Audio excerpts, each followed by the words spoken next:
एक गुरु अपने शिष्य के साथ कहीं जा रहे थे। चलते चलते उन्हें प्यास लगी तो वे दोनों एक खेत के पास जाकर रुक गए।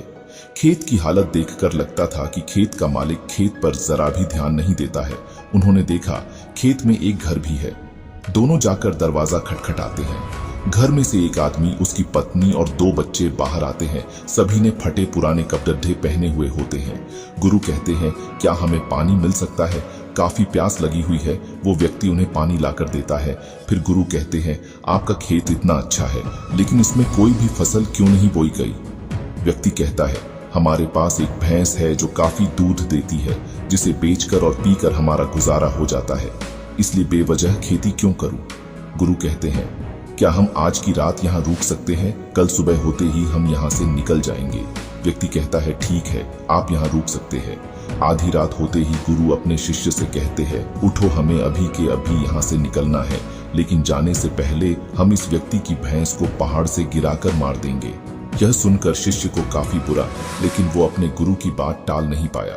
वे दोनों रातों रात भैंस को मारकर वहां से भाग जाते हैं। 10 वर्ष बाद जब शिष्य अपनी शिक्षा पूरी कर लेता है, तब वो सोचता है, क्यों ना अपनी गलती को सुधारा जाए, उस आदमी के पास वापस जाकर उसकी मदद की जाए। शिष्य उसी गांव, उसी जगह वापस जाता है और देखता है वहां के सारे खेतों में दूर दूर तक काफी फल लगे हुए हैं और वहां एक बहुत बड़ा घर भी है। शिष्य को लगता है शायद वो आदमी सब कुछ बेच के यहाँ से जा चुका होगा।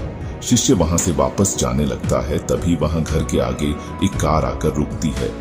कार में से वही व्यक्ति बाहर आता है जिससे शिष्य 10 साल पहले मिला था। शिष्य उसके पास जाकर कहता है, आपने मुझे पहचाना? मैं 10 साल पहले आपसे मिला था। व्यक्ति कहता है, हाँ, उस दिन को मैं कैसे भूल सकता हूँ। शिष्य कहता है, आप तो बहुत गरीब थे, आखिर आप इतने अमीर कैसे बने?